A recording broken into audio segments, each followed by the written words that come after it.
বীরভূমে ফের তৃণমূল নেতা খুন। বায়তুল্লাহ শেখের পরিবারের পাশে দাঁড়ালেন সভাপতি কাজল শেখ। বৃহস্পতিবার দুপুরে তৃণমূল নেতা নিহত বায়তুল্লাহ শেখের পরিবারের সঙ্গে দেখা করতে বিসিয়া গ্রামে পৌঁছলেন জেলা পরিষদের সভাপতি কাজল শেখ। এই ঘটনার পরিপ্রেক্ষিতে পুলিশ ইতিমধ্যে একজন সন্দেহভাজনকে আটক করেছে।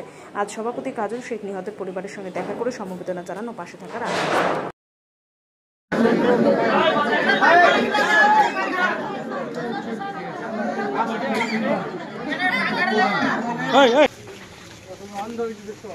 বনের অন্ধকার আমাদের যে আগে যে ছেলেটা ছিল বাইকের আগে যে হাত ছিল উনি সব দেখেছে, সব লোক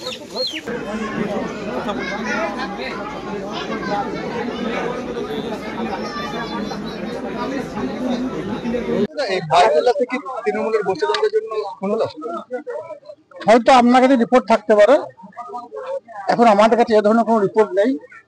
তাছাড়া বায়তুল্লাহ শেখ দীর্ঘদিন ধরে এই এরিয়ার তৃণমূল কংগ্রেস দলটাকে তিল তিল করে গড়ে তুলেছে। আমাদের একজন মামাটি মানুষের নির্ভীক সৈনিক ছিল।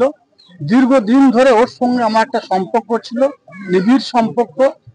সব সময়ের জন্য আমার সঙ্গে যোগাযোগ রাখতো। যেদিন ও মার্ডার হয় সেদিন আমি কলকাতায় থাকার জন্য আসতে পারিনি, তার জন্য ওই পরিবারটার পাশে এসে দাঁড়িয়েছি, পরিবারের সমবেদনা জানানোর জন্য এসেছি।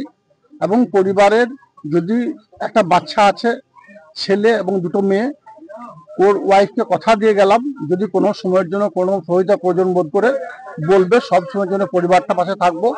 এবং পুলিশ প্রশাসনকে আপনাদের মাধ্যমে রিকোয়েস্ট আগেও করেছি, আবার করছি, যে বা যারা এই বায়তুল্লাহ শেখকে নিষ্ঠুর নির্মমভাবে হত্যা করেছে তাদের সাজা হোক। পুলিশ সে পথে এগুচ্ছে, যারা দোষী প্রকৃতপক্ষে তারাই সাজা পাবে। এটাই। আজ 5 দিন হয়ে গেল, এখন কিন্তু কেউ অ্যারেস্ট হয়নি।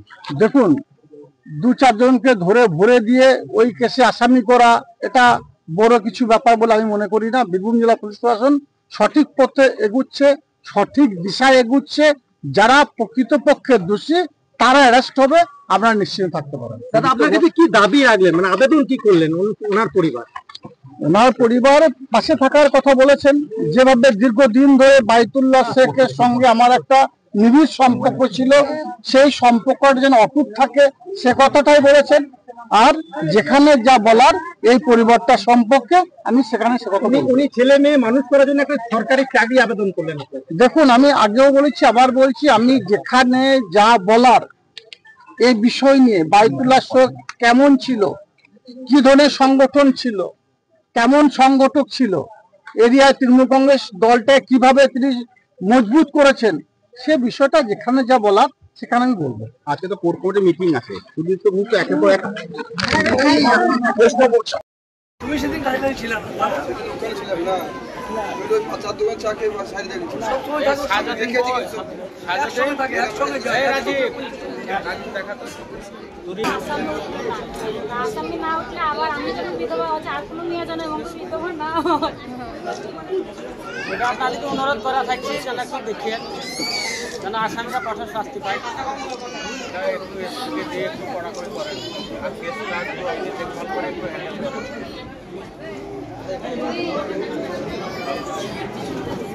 ওর সঙ্গে সম্পর্কটা আমার দীর্ঘদিন, আজকে নয় দিন। আমি 19 তারিখে আজ থেকে কলকাতা চলে গিয়েছিলাম, আগের দিন আমি চলে আসতাম, সেই দিনে আমি আসতাম। আর এর সঙ্গে সম্পর্কটা অনেক আগে থেকে আছে, অনেক আগে থেকে আছে।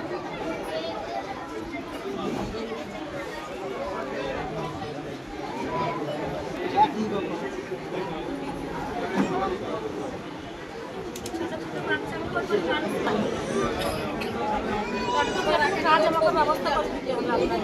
কথা বলবো, যেখানে কথা বলবো আমি